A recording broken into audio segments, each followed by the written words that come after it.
Merci beaucoup, Elie, pour cette très gentille remarque et introduction. Et merci beaucoup aux organisateurs de m'avoir invité pour défendre donc, la défaillance d'organes immunitaires, puisque ça a l'air d'être d'actualité vraiment en dernier recours. Donc, j'ai pas beaucoup de conflits d'intérêts, mais j'en ai un majeur qui est que je travaille dans un labo commun de recherche avec Biomérieux, les Hospices civils de Lyon et l'Université de Lyon Claude Bernard. Donc, pendant cette présentation, nous allons donc parler de monitoring du système immunitaire et nous allons voir que c'est nécessaire parce que la dérégulation ou l'évolution inflammatoire dans le sepsis est complexe. Il n'est pas que dans le sepsis, il y a beaucoup de conditions de patients qui aussi ont cette dérégulation inflammatoire importante. On va évoquer effectivement l'échec des premières études cliniques qui impliquaient les immunothérapies. On va défendre le fait que probablement qu'il faut une stratification, probablement basée sur des biomarqueurs, pour pouvoir aller plus loin sur ce sujet. Et puis, on va quand même mentionner des vieux biomarqueurs bien robustes que sont l'HLA-DR ou bien tout simplement le compte lymphocytaire et qui ont été clairement associés au devenir de nos patients et à la récupération de l'immunité chez nos patients.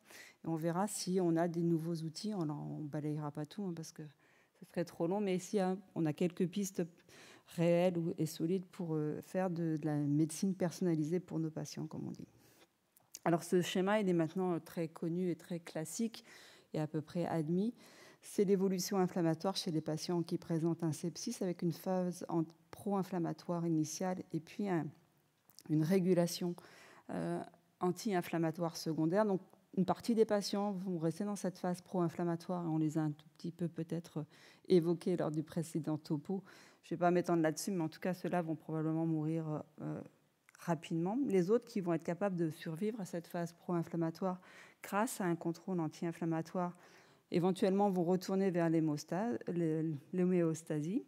Et d'autres, au contraire, vont rester dans un statut d'immunodépression profonde et prolongée et que vous savez caractériser en clinique par ces échecs de contrôle des infections, les infections opportunistes ou encore les réactivations virales. En fait, donc, en tant que médecin, on est vraiment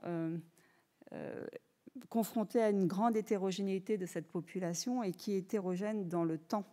Et ça, c'est finalement, on n'est pas souvent devant cette situation-là par rapport, si on reprend les vasopresseurs de Marc de la première présentation, c'est comme si on devait changer de vasopresseur à un moment dans l'évolution du patient. Là, il faut à peu près savoir à quel niveau il est. Et donc, la proposition thérapeutique est finalement plus difficile à faire et la balance bénéfice-risque est quand même assez difficile à évaluer. Alors, je vais reprendre ces études-là qui ont déjà été mentionnées par Elie juste précédemment pour m'en servir pour montrer l'hétérogénéité effectivement de cette population de patients en choc septique qu'on a l'habitude de prendre en charge et qui là étaient dans des études qui étaient finalement assez anciennes qui testaient l'anakinra, donc cette anti-IL1RA, dans le contrôle de l'inflammation aiguë du choc septique. Et ces essais cliniques étaient tous négatifs à l'époque. Simplement, comme l'a souligné Elie, il y avait une petite population de patients qui étaient les plus sévères avec une hépatopathie, une coagulopathie, qui pouvaient peut-être bénéficier du traitement par rapport au contrôle. Pareil, dans cette analyse post-hoc aussi d'une ancienne étude, la stratification des patients sur le niveau d'IL1RA initial pouvait distinguer un groupe de patients qui potentiellement pouvaient peut-être plus bénéficier du traitement que les patients qui avaient un niveau d'IL1RA plasmatique bas. Donc, clairement, les patients sont hétérogènes. Un autre exemple est peut-être tiré de l'étude Vanish qui testait la vasopressine versus la noradrénaline et qui était négatif. Mais le deuxième traitement proposé dans cette étude était l'hydrocortisone. Et quand on classifiait les patients secondairement entre des patients avec un profil plutôt pro-inflammatoire ou anti-inflammatoire, et on va revenir sur cette signature qu'ils avaient utilisée dans cette analyse post-hoc, eh ben, les patients qui avaient un profil plutôt hypo-inflammatoire ne bénéficiaient pas vraiment de l'hydrocortisone. Donc, clairement, on a une population extrêmement hétérogènes pour lesquels la réponse de prise en charge thérapeutique n'est pas simple à définir. En ce qui concerne cette fois-ci la restauration immunitaire, une fois qu'on pense que les patients sont en un statut d'immunodépression, ben là aussi, on a eu quelques études cliniques qui ont toutes été négatives et certaines ont présenté des effets secondaires. Donc en général, c'était des études cliniques avec l'interféron gamma, le GCSF ou l'IL-7 et des études cliniques randomisées. Et vous voyez qu'il y avait une grande diversité de populations de patients, des traumatisés, des brûlés, des septiques, des post-op de chirurgie, etc. Donc tout était négatif. Et puis certaines, finalement pas assez récentes, ont été arrêtées ou en tout cas écourtées à cause d'effets secondaires comme la cytolyse ou bien des défaillances respiratoires dans le bras des patients traités. Mais il faut souligner que toutes ces études ont été faites sans stratification et sans caractérisation des patients au préalable. Et l'administration des immunothérapies, qui sont quand même des immunostimulations à la base, était vraiment précoce après l'admission des patients en réanimation et au début de la maladie septique.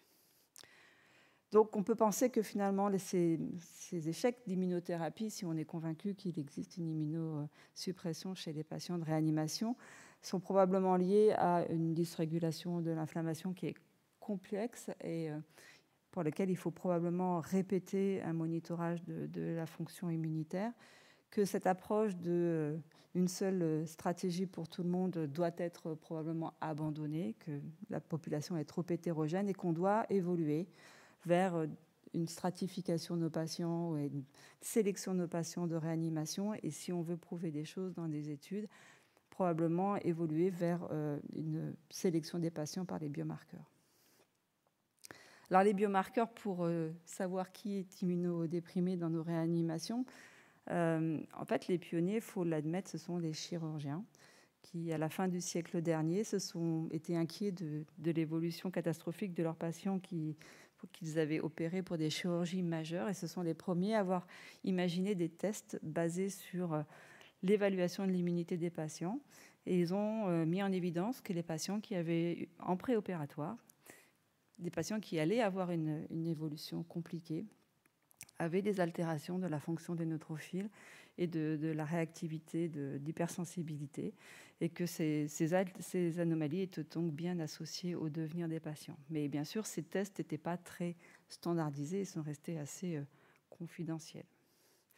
Un peu plus tard, ce sont les réanimateurs qui se sont intéressés à la question. Ils ont essayé de s'intéresser à l'immunité des patients de réanimation et se sont focalisés sur la synapse immunitaire. Donc, la synapse immunitaire, c'est le dialogue entre une cellule présentatrice d'antigènes et un lymphocyte T au travers de cette synapse immunitaire qui est basée en particulier sur la présentation de l'antigène par une molécule du complexe d'histocompatibilité de classe 2, et c'est l'HLA-DR, mais aussi avec une co-stimulation par d'autres adhésions moléculaires et d'autres pathways, entre des pathways qui sont plutôt stimulants et d'autres plutôt inhibiteurs.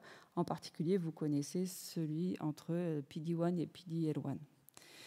Et de façon intéressante, l'HLA-DR a été vraiment associé au devenir des patients de réanimation et en particulier l'absence de récupération de l'expression d'HLA-DR sur les monocytes au cours du temps et assez précocement au cours du séjour de réanimation était associée au risque d'infection secondaire. Cette expression d'HLA-DR peut aussi répondre à des immunothérapies comme l'interféron gamma. Là, on l'avait utilisé dans une cohorte de patients vraiment à titre compassionnel, des patients qui avaient des infections complexes, mal contrôlées, et chez qui un traitement bien conduit ne permettait pas de vraiment résoudre l'infection. On avait associé l'interféron gamma et on voyait que l'expression d'HLA-DR augmentait sous cette immunothérapie chez vraiment une grande majorité de patients. Cette expression d'HLA-DR, elle peut aussi répondre à l'administration de GM-CSF, comme dans cette étude de la Charité, où le groupe de patients qui reçoit le GM-CSF exprime l'HLA-DR de façon plus importante. Et cette expression d'HLA-DR est associée in vitro à la récupération de la synthèse de TNF-alpha qui, après une stimulation LPS, et c'est le test un peu classique de tolérance à l'endotoxine qui signe une altération de la réponse inflammatoire. Alors tout simplement, on peut regarder le compte lymphocytaire. Peut-être qu'on peut par exemple proposer au moins ça pour le SOFA, ça coûte pas cher. C'est juste faire des lymphocytes, ça plaira aux Américains parce qu'il n'y a pas de test supplémentaire. Parce que finalement, le compte lymphocytaire qu'on a mis du temps à regarder, en tout cas dans cette démarche d'évaluation de l'immunité, chez les patients de réanimation, la lymphopénie persistante est associée à un moins bon pronostic. Et de façon aussi intéressante, ce compte lymphocytaire peut être amélioré par l'administration d'anticorps anti-PD-1 ou d'IL-7, comme dans ces deux études de phase 2 proposées ici. Alors, comment on fait en pratique? Alors, pour le moment, les immunothérapies, l'immunomonitorage, on l'adresse plutôt dans un contexte un peu compassionnel. Il n'y a pas vraiment de guidelines et de données très solides dans la littérature pour vraiment l'appliquer. Et là, je vous donne l'exemple d'une patiente qui avait une fascite nécrosante, une jeune patiente de 30 ans. Et vous voyez ici la topographie des lésions. Et surtout, les lésions devenaient profondes avec vraiment une extension à la paroi thoracique et la paroi abdominale. Et on voyait les chirurgiens qui, tous les jours, retiraient un petit peu de tissu parce que cette fascite nécrosante était compliquée en plus d'une mucormycose. Et donc, vraiment, elle ne s'améliorait pas. Puis on a vu un moment où, si on laissait les choses aller, on serait incapable de reconstruire après. Imaginons qu'on contrôle cette affection in fine par des antifongiques, etc. In fine, peut-être qu'on serait plus capable de reconstruire la paroi et de reconstruire l'intégrité cutanée de la patiente. Donc, on s'est lancé dans un monitorage de l'immunité et une immunothérapie par interféron gamma qui a effectivement permis d'augmenter l'expression d'HLA-DR, pas vraiment de contrôler les différents sites qu'on monitorait en termes de présence de mucormycose, comme le tissu musculaire et le sang. Et donc, au bout d'un moment, voyant qu'on avait du mal à progresser, on s'est posé la question de est-ce que finalement on a une trop forte expression de PD-1 avec vraiment un signe d'inhibition sur les lymphocytes. Effectivement, on a mesuré le PD-1 sur les lymphocytes et il y avait une très forte expression à 45% sur les CD8, alors que la normale est plutôt aux alentours de 10-15%. C'est un test qui est local grâce aux efforts de l'équipe de Guillaume Monneret qui a mis au point ce test. Et donc, sur ces données, on a décidé d'introduire une dose d'anticorps anti-PD-1. Et on a quand même l'impression que c'est ça qui a permis de débloquer la situation et de finalement finir par stériliser les tissus, le sang, et passer à une phase de curabilité, de reconstruction de la patiente. Et vous voyez qu'après une dose d'anticorps, en fait, pendant finalement plus de 50 jours, l'expression de PD-1 était négative. Et maintenant, vous pouvez suivre cette patiente sur les réseaux sociaux. Un autre cas qui était une patiente au plein cœur des vagues Covid, quand il n'y avait plus beaucoup de place en réanimation, qui était en difficulté ventilatoire en soins intensifs. Elle a 68 ans et elle est sous rituximab pour une polyarthrite rhumatoïde. Et depuis 20 jours, en fait, elle ne s'améliore pas. Elle n'est pas gravissime, elle ne s'améliore pas, elle se détériore tout doucement. Elle a une présence de virus dans le sang qui est élevée et on fait une évaluation de l'HLA-DR qui est bas, ainsi que les lymphocytes qui sont inférieurs à 400 par millimètre cube. Et là aussi, on se dit, pour pouvoir avancer, comment fait-on? Et bien sûr, elle reçoit du plasma convalescent qui ne permet pas d'améliorer cliniquement la patiente. Donc, un jour, au bout d'un mois, on se lance et on fait 3 doses d'interféron gamma. Et on voit dans les suites, dans les jours qui suivent, la présence du virus chuter dans le sang, en tout cas le passage de molécules virales chuter dans le sang, et la restauration de l'expression d'HLA-DR et des lymphocytes. Et sur le plan d'effets secondaires, elle a eu un tout petit peu d'arthralgie, mais ils étaient vraiment minimes. Et dès qu'on a arrêté l'interféron gamma, c'est rentré dans l'ordre. Donc voilà 2 cas de monitorage pour une utilisation un peu compassionnelle d'immunothérapie. Donc on est assez convaincu que la défaillance immunitaire existe, qu'il faut l'évaluer, qu'il faut la monitorer et que peut-être ça pourrait nous permettre de sélectionner des patients pour attribuer des immunothérapies. Mais est-ce qu'on a des nouveaux outils ou en dehors de l'HLA-DR qui est très robuste, qui est devenu standardisé beaucoup mieux qu'avant, qui est souvent fait aussi bien que tout ce qu'on a pu mettre en compétition comme autre marqueur inflammatoire? Est-ce qu'on a des nouveaux outils quand même qui seraient plus pratiques parce que ce n'est pas si facile que ça à monitorer?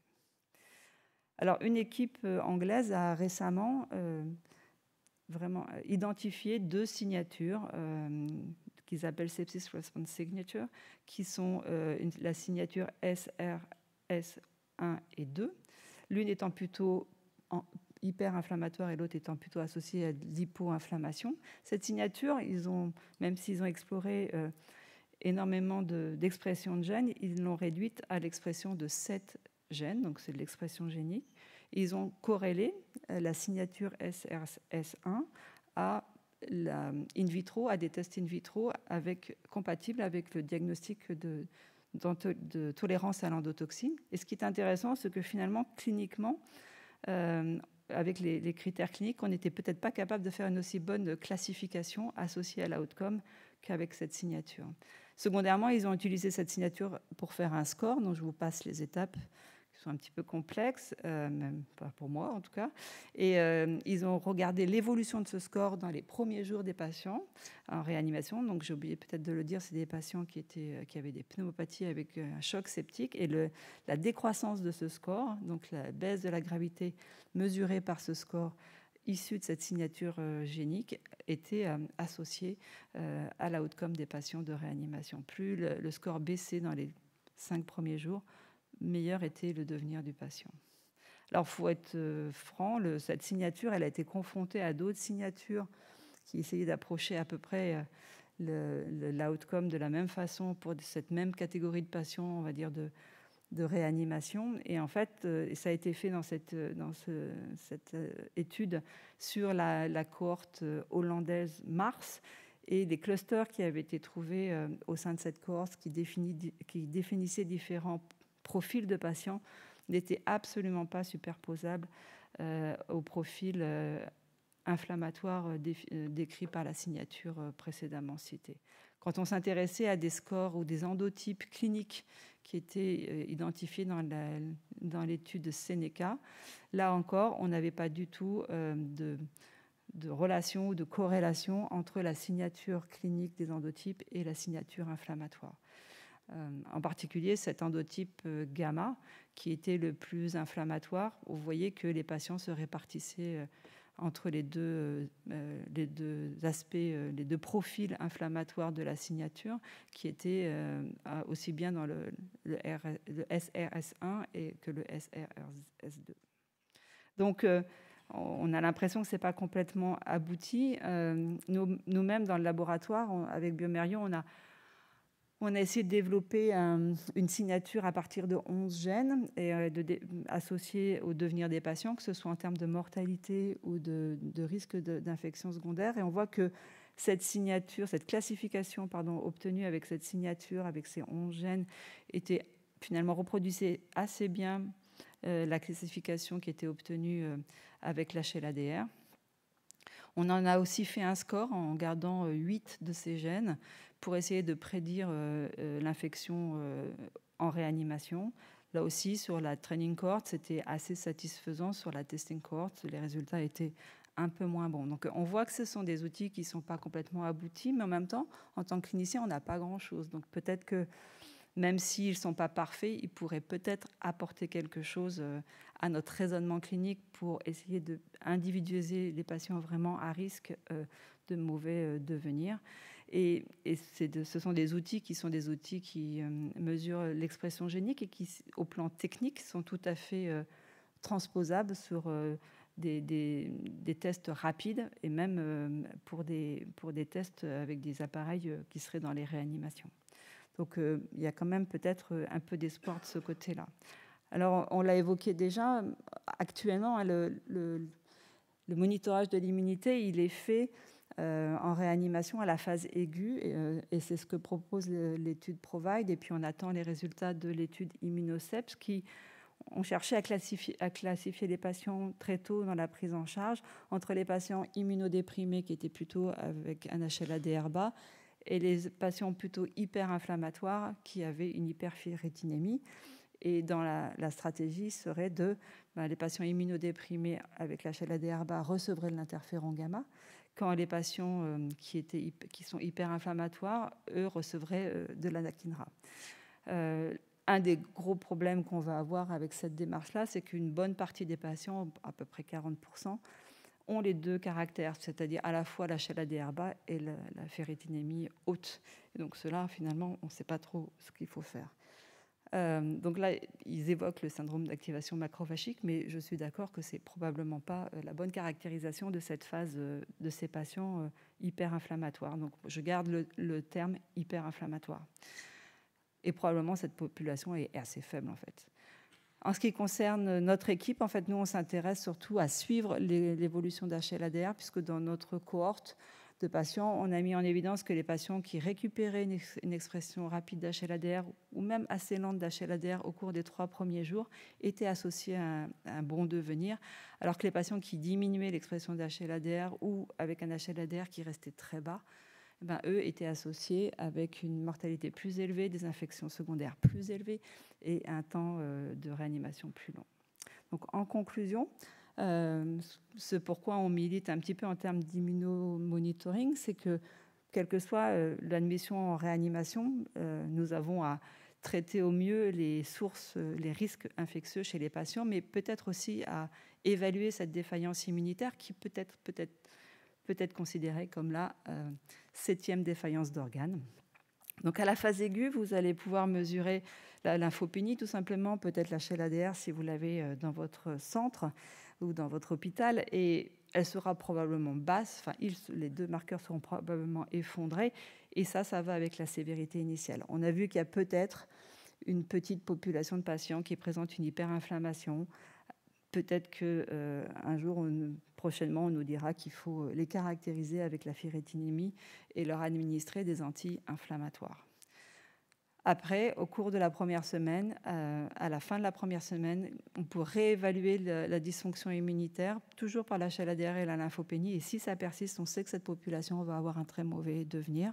On a des molécules qui peuvent être des bons candidats à l'immunothérapie avec un spectre de sécurité qui est quand même assez correct, semble-t-il, sur les précédentes études qu'on a, quand on ne le fait pas trop tôt dans l'histoire du patient. En tout cas, bien sûr, on n'a pas du tout, à ce stade, les études suffisantes pour pouvoir vraiment engager une telle approche. Je vous remercie.